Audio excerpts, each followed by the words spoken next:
Zdravo divno ženo i dobrodošla u video o ciljevima. Pričat ćemo o 5 stvari koje treba da znaš kada razmišljaš o tome šta želiš i daću ti neka pitanja koje će ti pomoći kako da do toga i dođeš. Namera ovog videa jeste da te inspirišem, da daš prioritet onom svom unutrašnjem glasu koji možda dugo nisi čula jer su ti dominantniji glasovi nekih drugih ljudi koji odzvanjaju. Međutim, kada postavljamo ciljeve, mnogo je važno da oni dolaze onako iz našeg srca, a ne iz tuđih glava i ne iz tuđe perspektive o tome kako bi mi trebali da živimo. Kako se bliži kraj godine, tako me onako uvek hvata neka euforija kada je pitanju ova tema, jer godinama postavljam ciljeve, zapisujem i to mi je onako dodatno nekako upoznavanje sa samom sobom i postavljanje neke nove verzije sebe. I neverovatno mi je koliko moć ima to zapisivanje ciljeva. Tačnije, koliko moć ima taj fokus koji ti daje to kada jednom doneseš odluku u kom smeru ćeš da kreneš. Također bih da naglasim to da ciljevi su jako individualna stvar, da oni nisu univerzalni i da je zbog toga onako to dodatno upoznavanje sa samima sobom. Pre same odluke šta zaista želiš, važno je da znaš koje su tvoje životne vrednosti. To je prva stvar koju želim da ti kažem. Tvoje životne vrednosti i način života koji ti želiš da vodiš. Važno je da nam ciljevi budu u skladu sa životnim vrednostima, jer ukoliko nisu, mi ćemo uvek da nađemo podsvesno način da sebe sabotiramo. Sljedeća stvar jeste da cilj treba da bude konkretan. Znam da svako od nas ima barem donekle predstavu kako želi da živi, samo što je većina ljudi u tome prilično neodređena. Onako pričamo, želim da budem srećna, uspešna, želim da budem u braku, da imam više para, da budem srećna na poslu. Međutim, to doslovno ne govori ništa jer je to vrlo opšte mesto. I taj način razmišljanja je problematičan jer kako da se povežemo sa onim što je neodređeno. Dakle, da bismo svoj mozak koristili na optimalan način, potrebno je da mu damo smernice, uputstva i da budemo u tome što možemo konkretniji.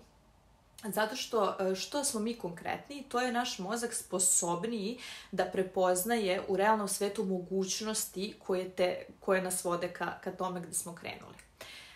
Pitanja koje sam najavila na početku videa, koje će ti u tome pomoći, jesu šta želim da postignem, šta me sprečava u tome, ko treba da postanem da bih živela taj cilj, znači koje navike će ti u tome pomoći, kakav način komunikacije, kakvo ophođenje prema sebi, prema drugim ljudima, način razmišljanja, mindset kao temelj svega. Sljedeće, šta sve treba da uradim da bih ostvarila željeni rezultat. Znači, koje su to zadaci koje treba da uradiš, strategija koja te vodi ka tome, koji je to pravac u kojem treba da se krećeš i šta sve treba da prestanem da radim da bih išla ka tom cilju.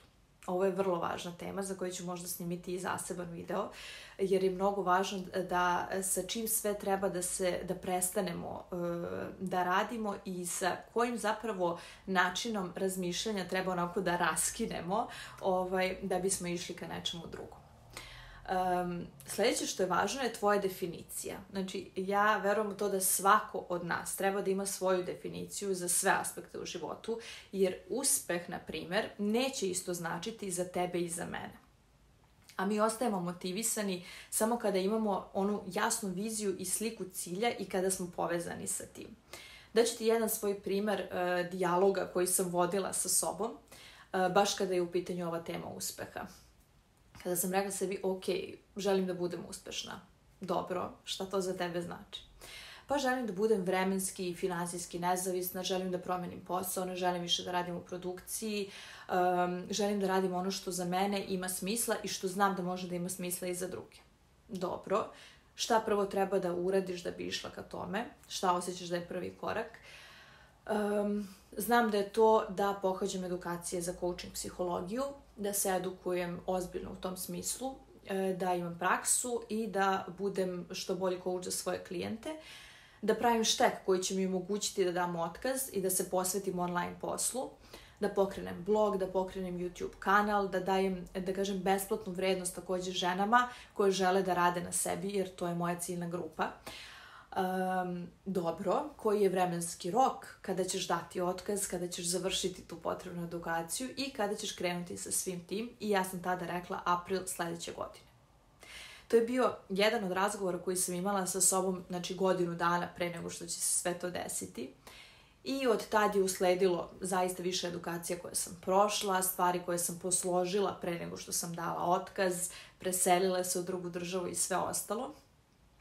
Odluka je jednostavno bila doneta i onda su se okolnosti onako i slagale u moju korist, a kada se nisu slagale u moju korist, ja sam birala takav način razmišljanja da se one ipak na kraju slože u moju korist i da znači rade za mene. I to je moć donešene odluke, što ne moraš uvek sve da znaš i što i kada ti se onako da kažem na putu ne dešava baš onako kako si ti zamislio, da ti nekako biraš perspektivu da i to radi za tebe. Da sumiramo sada, znači da bi pravilno postavila cilj, važno je da bude tvoj. Važno je da je konkretan, da je onako da si povezana sa njim, da je u skladu sa tvojim vrednostima i važno je da znaš svoje zašto. Zato što ćeš na putu imati prepreke i izazove, a kada znaš svoje zašto, onda se mnogo lakše nosiš sa tim. I naravno da imaš svoju definiciju. Ono što bih također za kraj rekla da je odlična vizualizacija kod ove teme i da iskoristimo tu kreativnu maštu koju svi imamo za ono što nam zapravo koristi jer i za cilj i za svih tih ciljeva koje mi želimo jeste to da se mi osjećamo dobro, da budemo srećni i da se osjećamo lepo u svojoj koži. A to možemo da postignemo već danas biranjem perspektive i buđenjem tog nekog potencijala, radoznalosti za sopstveni napredak, a vizualizacija u tome može da nam pomogne, da već vidimo onako sliku te realnosti, da vidimo sebe u toj realnosti i samim tim da možemo da odredimo koji su to prvi koraci koji nas ka tamo vode. Između ostalog, tome također onako prilično dobro služi vizualizacija. Ciljevi su onako nepresušna tema, o ovome bih mogla da pričam do sutra. Tako da neću više da dužim, ovo je sve što sam htjela da vam kažem u ovom videu. Mislim da ću snimiti još par videa vezano za ovu temu ciljeva, definitivno. Jer onako može da im se priđe sa više aspekata, jer ciljevi, bez obzira što to deluje da je onako na izgled bezazlena tema, neki čak misle da je površan, međutim bez ciljeva mi nemamo stvarno pravac u životu, tako da je ovo jako značajna tema i jako duboka tema. I ciljevi nas zapravo upoznaju kada im pristupimo na pravi način, ciljevi nas zapravo upoznaju sa samima sobom. I prosto kroz ciljeve mi gradimo i onako unapređujemo sliku koju imamo o sebi. Kroz ciljeve mi vežbamo i svoju doslednost, vežbamo dakle samodisciplinu koja je najveći izraz ljubavi prema sebi i ljubav prema sebi ne postoji bez samodiscipline. O tome sam također pričala u nekom od prethodnih videa. Tako da, to je to što sam htjela da vam kažem za danas. Nadam se da će vam ovaj video služiti. Naravno, raspoložena sam uvijek za vaše komentare, da čujem neka vaša iskustva, neke vaše nedoumice po pitanju ciljeva ili bilo čega. Možete mi šaljete na mail, možete pišete u komentarima, kako god je kome lakše. Nadam se da ćete uživati u upoznavanju sebe i iz ovog aspekta i da ćete zaista postavljati ciljeve, uvijek je pravo vreme za to. Ovo jeste neka onako novogodišnja, da kažem, euforija, ali ciljevi se revidiraju tokom godine, iznova se postavljaju, neki ciljeva ćemo da odustanemo jer prosto možda nam više neće biti interesantni, inspirativni, tako da to je sve vrlo promenljivo, ništa ne treba onako uzimati smrtno ozbiljno, tako da eto, uživajte i nek vam bude zabavno. Ljubim vas i vidimo se u sljedećem videu. Ćao!